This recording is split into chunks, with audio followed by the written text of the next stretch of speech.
మా latest videos కోసం మా ఈ తెలుగు న్యూస్ ఛానల్ సబ్స్క్రైబ్ చేసి గంట సింబల్ యాక్టివేట్ చేసుకోండి.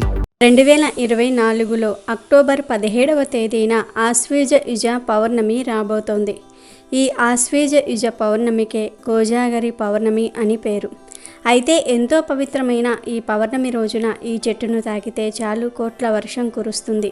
మీ జాతకం మారిపోతుంది, జాతక దోషాలు పోతాయి, మీకు మహారాజయోగం పడుతుందని శాస్త్రాలు చెప్తూ ఉన్నాయి. దరిద్రాలు పోయి అష్టైశ్వర్యాలు కలుగుతాయి, కష్టాలు కూడా తొలగిపోతాయి, కోరిన కోరికలు నెరవేరుతాయి, సకల సంపదలు వస్తాయి, మీ జీవితం అద్భుతంగా మారిపోతుంది. లక్ష్మీదేవి నేరుగా మీ ఇంటికి వచ్చి అష్టైశ్వర్యాలను ఇస్తుంది. మరి ఇంతకీ ఈ ఆశ్వీజ పౌర్ణమి రోజున ఏ చెట్టును తాకాలి అనే విషయాన్ని ఇప్పుడు మనం ఈ వీడియోలో వివరంగా తెలుసుకుందాము. ఫ్రెండ్స్, ఫస్ట్ అయితే ఈ వీడియోకి ఒక లైక్ కొట్టి మా ఛానల్ని కూడా సబ్స్క్రైబ్ చేసుకోవడం మర్చిపోవద్దు. ఆశ్వీజ యుజ పౌర్ణమినే శరత్ పౌర్ణమి అని అంటారు. ఇది అమ్మవారి ఆరాధనకు చాలా విశేషమైన రోజు. మామూలు ప్రజలు అమ్మవారి ఆరాధన దేవీ నవరాత్రులు 9 రోజులు చేస్తే, దేవి ఉపాసకులు మాత్రం ఆశ్వీజ శుద్ధ పాడ్యమి నుంచి పౌర్ణమి వరకు 15 రోజుల పాటు చేస్తారు. ఏడాదిలో ఈ ఆశ్వీజ పౌర్ణమి నాడు మాత్రమే చంద్రుడు పూర్తి 16 కళలతో ప్రకాశిస్తూ ఉంటాడు. అందువలన ఈ శరత్ పౌర్ణమి రోజున భూమి మీదకి ప్రసరించే చంద్రకిరణాలకు విశేషమైన శక్తి ఉంటుంది. అవి శారీరక మానసిక రుగ్మతలను దూరం చేస్తాయి. ఈ చంద్రకాంతిలో కూర్చొని లలితా సహస్రనామ పారాయణం చేయటం, ఆవు పాలతో చేసిన పరమాన్నం చంద్రుడికి నివేదన చేసి రాత్రంతా చంద్రకాంతిలో ఉంచి ఉదయాన్నే దాన్ని ప్రసాదంగా స్వీకరించటం వలన చాలా మేలు జరుగుతుంది. కాంతి నుంచి ఈ పౌర్ణమి రోజున అమృతం కురుస్తుందని శాస్త్రం చెప్తుంది. చంద్రకాంతిలో ఉంచిన పరమాన్నం చంద్రకిరణాలలో ఉన్న ఔషధీ తత్వాన్ని తనలో ఇముడింపజేసుకుంటుంది. మరునాడు ఉదయము ఆ పరమాన్నాన్ని కుటుంబ సభ్యులందరూ కూడా ప్రసాదంగా స్వీకరించాలి. ఆశ్వీజ యుజ పౌర్ణమికే కోజాగరి పౌర్ణమి అనే పేరు కూడా ఉంది. కోజాగరి పౌర్ణమి రోజున లక్ష్మీదేవిని పూజిస్తారు. ఈరోజు లక్ష్మీదేవి భూమి మీదకి వస్తుందని ప్రతీతి. ఈరోజు కోజాగరి వ్రతం చేస్తారు. లక్ష్మీదేవికి ప్రేమైన వ్రతం ఈ కోజాగరి వ్రతం. సంపదలను సౌభాగ్యాన్ని ప్రసాదించే చల్లని తల్లిగా శ్రీ లక్ష్మీదేవిని పూజిస్తాము. లక్ష్మీదేవికి అత్యంత ప్రియమైన మరియు దారిద్ర్య వినాశక వ్రతం కోజాగరి వ్రతం. ఒకసారి మహర్షులందరూ కూడా వాల్కీల్య మహర్షిని దారిద్ర్యం తొలగిపోయి లక్ష్మీదేవి ప్రసన్నం అయ్యే వ్రతాన్ని వివరించమని కోరగా ఆయన కోజాగరి వ్రతాన్ని వివరించినట్లుగా పురాణ విదితం. పూర్వం మగధ దేశంలో వలితుడనే బ్రాహ్మణుడు నివసిస్తూ ఉండేవాడు. అతడు గొప్ప పండితుడు, భక్తుడు, కానీ అతను కటిక పేదవాడు. ఆయన భార్య అయిన చండి పరమ గయ్యాలి. తనకి బంగారం పట్టు వస్త్రాలు కొని ఇవ్వలేదని వలితుడి మాటలను ధిక్కరించి వ్యతిరేకంగా ప్రవర్తించేది. తన మాటను అస్సలు వినేది కాదు. ఒకసారి వలితుడి స్నేహితుడైన గణేశ వర్మ వలితుడి బాధను చూసి, నీవు ఏ పని చేయించుకోవాలనుకుంటున్నావో దానికి వ్యతిరేకంగా పని చేయమని నీ భార్యకు చెప్పు. అప్పుడు ఆమె నీకు అనుకూలమైన విధంగా పనిచేస్తుంది కాబట్టి నీ పని జరుగుతుందని సలహా ఇచ్చాడు. కొంతకాలానికి వలితుడి తండ్రి ఆబ్దికం వచ్చింది. స్నేహితుడు చెప్పినట్లుగానే వలితుడు రేపు మా తండ్రి గారి ఆబ్దికం అయినా నేను ఆబ్దికం పెట్టదలుచుకోలేదు అని భార్య చండితో అన్నాడు. కొత్త మాటలు విన్న చండి దానికి వ్యతిరేకంగా మా అమ్మగారి ఆబ్దికాన్ని వలితుడితో చేయించింది. అన్నీ సవ్యంగా జరుగుతున్నాయన్న సంతోషంలో వలితుడు భార్య చండితో పిండాలను తీసుకుని వెళ్ళి నదిలో పడేసి రమ్మన్నాడు. వెంటనే చండి పిండాలను ఊరిలోని కాలువలో పడేసి వచ్చింది. అది చూసిన వలితుడి మనస్సు విరక్తి చెందటంతో ఇల్లు వదిలి అరణ్యానికి వెళ్ళిపోయాడు. కొంతకాలం తర్వాత ఆశ్వీజ పౌర్ణమి వచ్చింది. సాయంకాలం అయ్యింది. 3 నాగకన్యలు వచ్చి నదిలో స్నానం చేసి లక్ష్మీదేవిని పూజించారు. పాచికలు ఆడడానికి సిద్ధమయ్యి 4వ మనిషి లేకపోవటంతో ఎవరైనా సరే ఉన్నారేమోనని చుట్టుప్రక్కల గాలించారు. వారికి వలితుడు కనిపించాడు. అప్పుడు ఆ నాగకన్యలు వలితుడిని పాచికలాడడానికి రమ్మని కోరారు. కానీ అది జూదం కాబట్టి తాను ఆడనని వారికి వివరించాడు వలితుడు. ఈరోజు పాచికలు ఆడటం నియమమని నాగకన్యలు వలితుడికి చెప్పి పాచికలాడడానికి ఒప్పించారు. లక్ష్మీ సమేతుడైన విష్ణువు భూలోకంలో ఎవరు మేలుకొని ఉన్నారో చూడడానికి రాగా వారికి ఈ 3 నాగకన్యలు వలితుడు పాచికలాడుతూ కనిపించారు. దీనికి సంతోషించిన లక్ష్మీదేవి వారికి సర్వసంపదలను ప్రసాదించింది అని వాలిఖ్యల మహర్షి వివరించారు. కాబట్టి ఆశ్వీజ పౌర్ణమి రోజున లక్ష్మీదేవిని పూజించి ఆ రాత్రి జాగరణ చేస్తూ పాచికలాడే వారికి సర్వసంపదలు చేకూరతాయని పురాణాలు చెప్తూ ఉన్నాయి.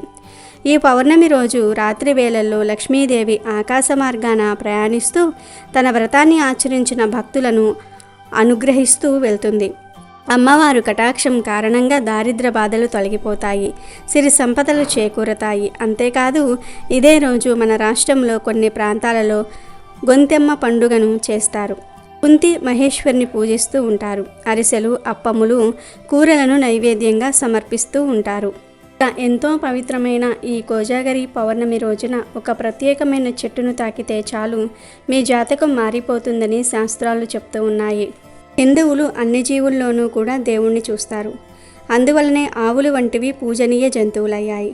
అలాగే కొన్ని పర్వతాలు పుణ్యస్థలాలయ్యాయి, కొన్ని నదులు పుణ్య నదులయ్యాయి. వాటికి ఆ పవిత్రత ఏ విధంగా వచ్చిందో వివరించే కథలు కూడా ఉన్నాయి. అలాగే చెట్లల్లో కూడా దేవుణ్ణి చూశారు. కొన్ని చెట్లను దేవతా వృక్షాలన్నారు. నిజానికి చెట్లు భూమి మీద సౌరశక్తిని గ్రహించుకునే కేంద్రాలలో ముఖ్యమైనవి. అవి మనకు కాయలు, పండ్లు, పువ్వులు, ఔషధాలు ఇవ్వటంతో పాటు వంట చెరుకు వంటివి ఇచ్చి మానవాళి మనుగడకు ఎంతగానో తోడ్పడుతూ ఉంటాయి. అయితే చెట్లకు కూడా మనుషుల మాదిరి ఆనందము, బాధ వంటివి ఉంటాయని మనువు పేర్కొన్నారు. ఈ విషయం ఆధునిక విజ్ఞాన శాస్త్రరీత్యా కూడా నిరూపితమైంది. భారతీయ ఋషులు సైతం కొన్ని వృక్షాలను పవిత్రమైనవిగా పేర్కొన్నారు. ఎంతో పవిత్రమైన ఈ ఆశ్వీజ పౌర్ణమి రోజు మీరు మామిడి చెట్టును తాకటం వలన తిరుగులేని రాజయోగం పడుతుంది. మామిడి చెట్టు కూడా ఒక దేవతా వృక్షమే. రామాయణము, మహాభారతము, ఇతర పురాణాలలో దీని ప్రస్తావన ఉంది. మామిడి పండును ప్రేమకు, సంతాన సాఫల్యతకు చిహ్నంగా భావిస్తారు. ఏ శుభకార్యం అయినా సరే ఇంటికి మామిడి ఆకులు కట్టకుండా ప్రారంభించరు. మామిడి ఆకులకు నెగిటివ్ ఎనర్జీని లాక్కునే గుణం ఉంది. మామిడి చెట్టును వేదాలలో స్వర్గపు స్థలం అని సంబోధిస్తారు. భాగవతంలో మందర పర్వతం మీద మామిడి చెట్లు ఉన్నాయని చెప్పబడింది. శివుడు ఒకసారి కోపానికి గురి అయి పార్వతీదేవిని శపించగా పార్వతీదేవి భూలోకానికి వచ్చి ఒక మామిడి చెట్టు కింద మట్టితో శివలింగాన్ని చేసి పూజించినట్లుగా పురాణాలు చెప్తూ ఉన్నాయి. కాబట్టి మామిడి చెట్టు పరమ పవిత్రమైన వృక్షం. ఈ పౌర్ణమి రోజున మామిడి చెట్టులోని ధాతువులు యాక్టివేట్ అవుతాయి. కనుక ఈరోజు మామిడి చెట్టును తాకితే చాలు మీ కష్టాలు, సమస్యలు పోతాయి. మీ ఇంట్లోని నెగిటివ్ ఎనర్జీని, రోగాలను ఆ చెట్టు లాగేసుకుంటూ ఉంటుంది. ఈరోజు మీకు ఎక్కడ మామిడి చెట్టు కనిపించినా లేదా మీరే మామిడి చెట్టు దగ్గరకు వెళ్ళి చెంబుడు నీళ్లు ఆ చెట్టుకు సమర్పించండి. తర్వాత మామిడి చెట్టుకు నమస్కారం చేసుకుని 11 సార్లు ఆ చెట్టును తాకండి. ఇలా తాకిన తర్వాత ఆ మామిడి చెట్టు కింద 2 నిమిషాలు కూర్చొని ఇంటికి వెళ్ళండి. ఇదంతా చేయకపోయినా ఈ అద్భుతమైన రోజున ఎవరైతే మామిడి చెట్టును తాకుతారో వారి ఒంట్లోని రోగాలు, చెడు నెగిటివ్ ఎనర్జీ అంతా పోతుంది. మామిడి చెట్టులోని పాజిటివ్ ఎనర్జీ మీ ఒంట్లోనికి ప్రవేశించి మీ దశ మారిపోతుంది.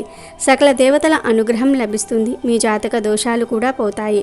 మహారాజయోగం పడుతుంది. ఇలా ఈరోజు ఈ చెట్టును తాకితే కష్టాలు, బాధలు పోయి తరతరాలకు తరగని ఐశ్వర్యం వస్తుంది.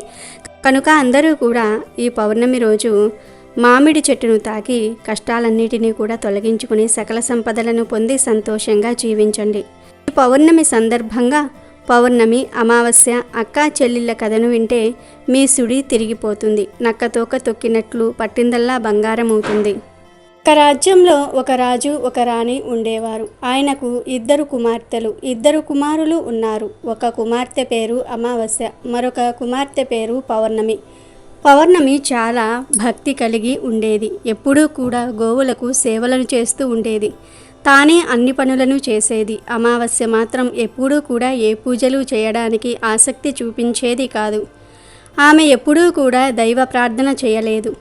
అమావాస్య ఏ పని కూడా చేసేది కాదు. కానీ అక్కా చెల్లెళ్ళు ఇద్దరికీ మాత్రము ఒకరంటే ఒకరు చాలా ఇష్టంగా ఉండేవారు.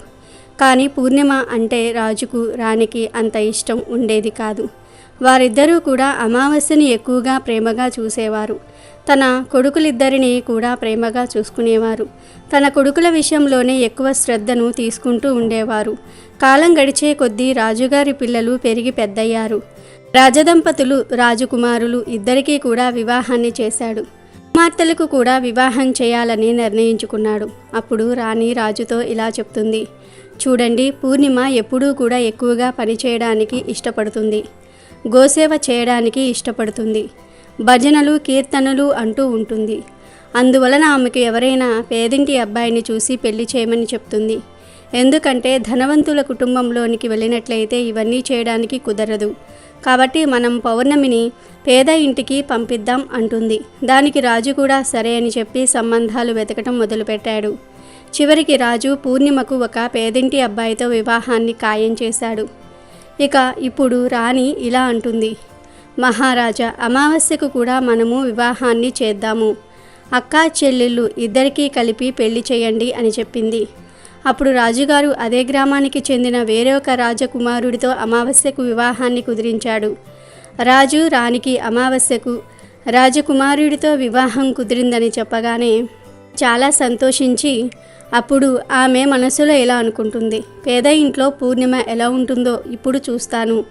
ఆమె ఎప్పుడూ పూజలు పూజలు అంటూ ఉంటుంది.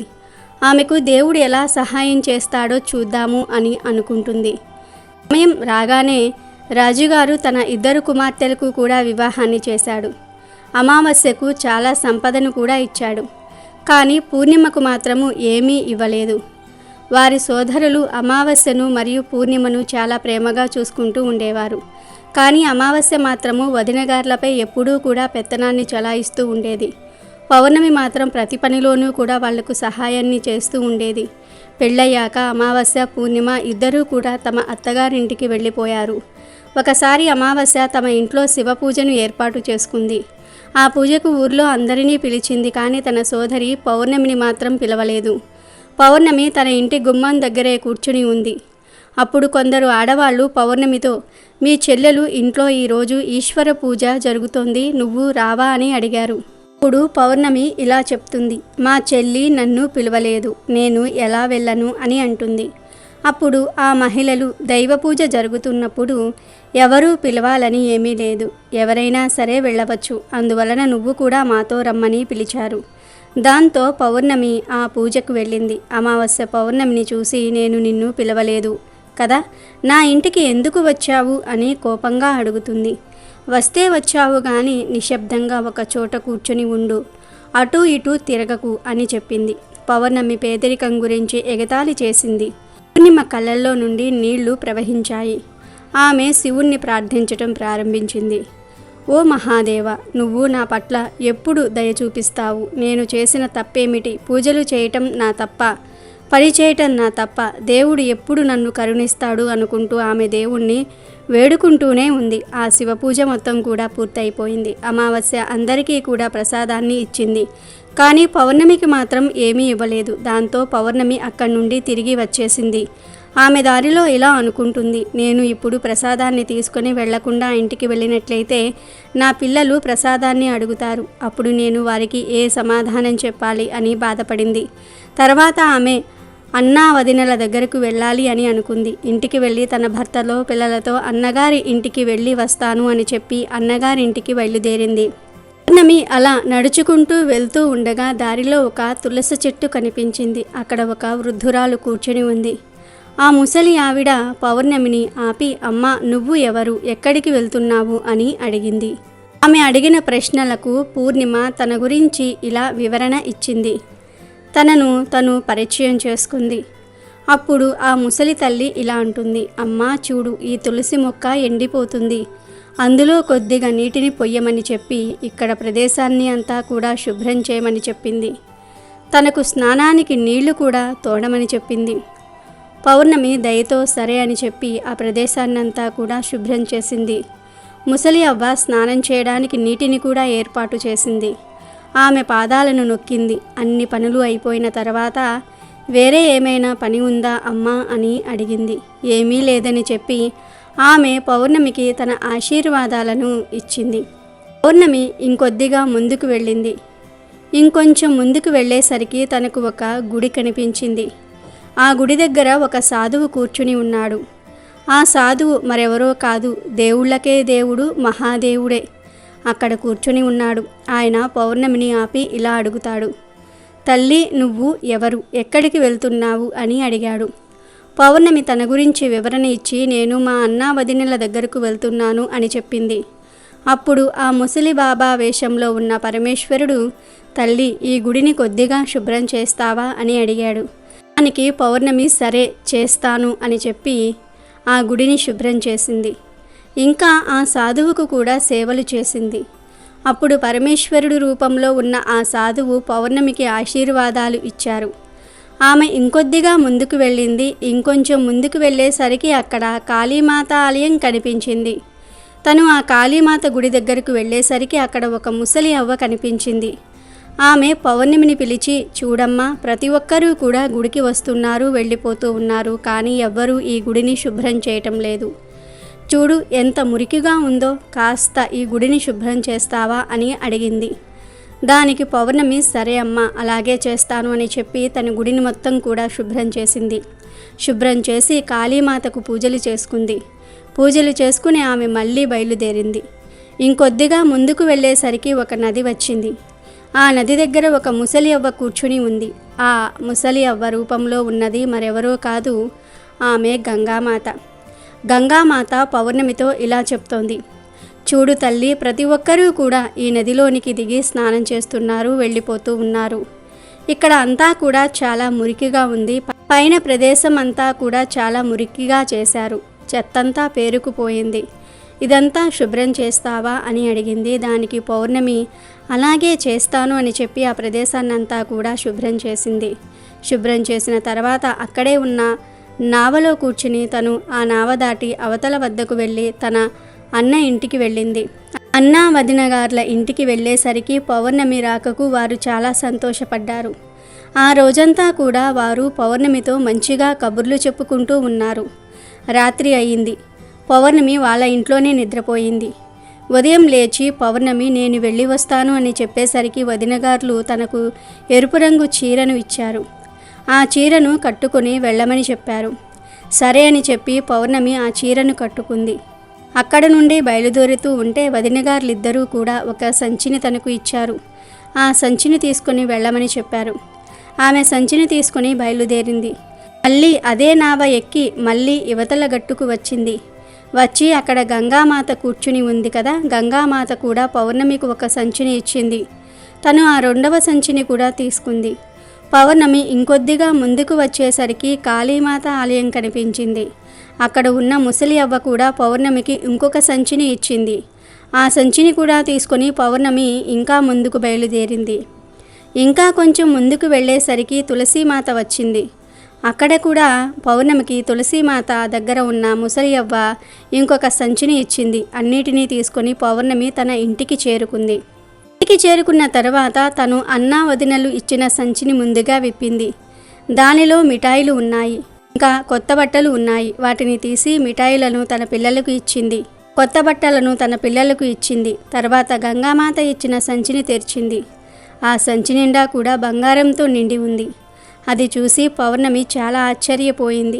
తర్వాత ఆమె కాళీమాత దగ్గర ఉన్న అవ్వ ఇచ్చిన సంచిని తెరిచేసరికి అది కూడా ధనధాన్యాలతో నిండి ఉంది. తర్వాత పరమేశ్వరుడు ఇచ్చిన సంచిని, తులసిమాత ఇచ్చిన సంచిని తీసేసరికి వాటన్నిటి నిండా కూడా ధనధాన్యాలు ఉన్నాయి. పౌర్ణమి చాలా సంతోషపడింది. తన పేదరికం పోయిందని ఎంతో ఆనందించింది. ఇప్పుడు తన ఇంట్లో ఎటువంటి లోటు కూడా లేదు.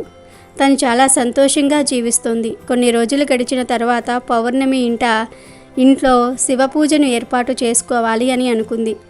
అనుకున్నదే తడవుగా తను శివపూజను ఏర్పాటు చేసుకుంది. ఏర్పాటు చేసుకుని అమావాస్యను కూడా తన ఇంటికి పిలిచింది. అప్పుడు ఊళ్ళోని ఆడవాళ్ళందరూ కూడా శివపూజలో పాల్గొనడానికి వచ్చారు. అమావాస్య కూడా వచ్చింది. అమావాస్య పౌర్ణమిని చూసి నీకు ఇంత ధనం ఎలా వచ్చింది అని అడిగింది. అప్పుడు పౌర్ణమి, నేను మీ ఇంటికి వచ్చినప్పుడు నువ్వు ప్రసాదాన్ని ఇవ్వలేదు. నేను అదే బెంగలో అన్నా వదినల దగ్గరకు వెళ్దామని బయలుదేరాను అని జరిగిన విషయాన్నంతా కూడా అమావాస్యకు చెప్పింది. అప్పుడు అమావాస్య పౌర్ణమితో, నువ్వు నాకు కూడా ప్రసాదాన్ని ఇవ్వకు, నేను కూడా అలానే వెళతాను అని చెప్పింది. కానీ పౌర్ణమి మాత్రం, నేను ప్రసాదాన్ని ఎందుకు ఇవ్వకుండా ఉంటాను? ప్రసాదము అందరికీ పంచాలి, అందువలన నేను ప్రసాదాన్ని అందరికీ పెడతాను అని చెప్పింది. కానీ అమావాస్య వినకుండా ఆ ప్రసాదాన్ని తీసుకోకుండానే తను బయలుదేరింది. అమావాస్య బయలుదేరిన తర్వాత తనకు మొదటిగా తులసి చెట్టు వద్ద ఉన్న ముసలి అవ్వ కనిపించింది. ఆ అవ్వ అమావాస్యతో ఇలా అంటుంది, అమ్మాయి, తులసి చెట్టుకు చాలా రోజుల నుండి నీళ్లు లేవు. ఆ ప్రదేశం అంతా కూడా చాలా మురికిగా ఉంది. నువ్వు శుభ్రం చేస్తావా అని అడిగింది. దానికి అమావాస్య, ఓ అవ్వ, ఏం మాట్లాడుతున్నావు? నన్ను చూసావా నువ్వు? నేను ఈ పనులన్నీ చేసినట్లయితే నా బట్టలన్నీ కూడా మురికి అయిపోతాయి. అందువలన నేను అవేమీ చెయ్యను అని చెప్పి తను అక్కడి నుండి ముందుకు వెళ్ళిపోయింది. ముందుకు వెళ్ళేసరికి తనకు పరమేశ్వరుడు కనిపించాడు. సాధువు రూపంలో ఉన్న పరమేశ్వరుడి గుడిని శుభ్రం చేయమని అడిగితే అదే సమాధాన్ని చెప్పింది అమావాస్య. తను కాళీమాతకు, గంగామాతకు, అందరికీ కూడా అదే సమాధాన్ని చెప్పింది. చెప్పి తన నావను దాటి తన అన్నా వదినెల ఇంటికి వెళ్ళింది. అమావాస్య రావటంతో వదినలు ఇది ఎందుకు వచ్చింది మన ఇంటికి అని అనుకుంటున్నారు. సరే అని చెప్పి అమావాస్య ఆ రోజుకు అక్కడే ఉంది. మరుసటి రోజు ఉదయాన్నే నేను బయలుదేరుతున్నాను అని చెప్పేసరికి అన్నా వదినలు సరే వెళ్ళి రమ్మని అంటారు. అప్పుడు అమావాస్య, అదేంటి నన్ను వెళ్ళిపోమంటున్నారా? పౌర్ణమి వచ్చినప్పుడు పౌర్ణమికి మీరు సంచిని ఇచ్చి పంపించారు, మరి నాకు ఏమీ ఇవ్వరా అని అడిగింది. అలా అడిగేసరికి వదినలు, అమ్మా, సంచి నీ ఇంటికి పంపిస్తాము, నువ్వు వెళ్ళిపో అని అంటారు. అమావాస్య మళ్ళీ నదిని దాటి గంగామాత దగ్గరకు వచ్చింది. గంగామాతను కూడా నేను వెళ్తున్నాను అని చెప్పింది. ఆమె కూడా సరే వెళ్ళు అని అనేసరికి నాకు సంచిని ఇవ్వరా అని అడిగింది. నీ ఇంటికి వస్తుంది, వెళ్ళిపోమ్మని చెప్పింది అవ్వ. కాళీమాత, పరమేశ్వరుడు, తులసీమాత కూడా సంచి నీ ఇంటికి వస్తుంది, వెళ్ళిపో అని చెప్తారు. అమావాస్య ఇంటికి చేరుకునేసరికి తన ప్రాంగణంలో 5 సంచులు ఉన్నాయి. అమావాస్య ఆ 5 సంచులు తెరచి చూసేసరికి మట్టితోనూ రాళ్లతోనూ పాములు తేళ్లతోనూ నిండి ఉన్నాయి. అవి బయటికి వచ్చి తన ఆస్తిని తినేశాయి. అమావాస్యకు బుద్ధి వచ్చింది. అప్పుడు తను దేవుడా, భగవంతుడా, నన్ను కాపాడమంటూ వేడుకుంటూ ఉంది. అప్పుడే పౌర్ణమి అక్కడకు వచ్చింది. అప్పుడు అమావాస్య పౌర్ణమితో, నీకు సమస్తమైన సుఖాలు లభించాయి, కానీ నాకు ఏమీ లభించలేదు, ఎందుకు అని అడిగింది. దానికి పౌర్ణమి, నేను అందరితో చాలా మంచిగా ప్రవర్తించాను. ఇంకా అన్నా వదినలకు నేను ఎప్పుడూ కూడా సహాయాన్ని చేస్తూనే ఉన్నా. నువ్వు వదినలకు ఎప్పుడూ ఎటువంటి సహాయాన్ని చేయలేదు. నీకు వదినలు ఎందుకు సహాయం చేస్తారు అని అడిగింది. పైగా నువ్వు దారిలో కనబడిన అవ్వలకు, సాధువుకు ఎవ్వరికీ కూడా విలువను ఇవ్వలేదు. వారు చెప్పిన ఏ మాటను కూడా నువ్వు వినలేదు. అందువలనే భగవంతుడు నీకు ఏమీ ఇవ్వలేదు అని అంటుంది. అప్పుడు అమావాస్య పౌర్ణమిని క్షమించమని అడిగింది.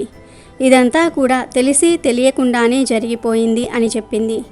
నేను కూడా భగవంతుణ్ణి ప్రార్థించి వీటన్నిటినీ పొందుతాను అని చెప్పింది. అప్పుడు పూర్ణిమ ఇలా అంటుంది, చెల్లి, నువ్వు ఎప్పుడూ కూడా ఈ 3 సూత్రాలను గుర్తుపెట్టుకో.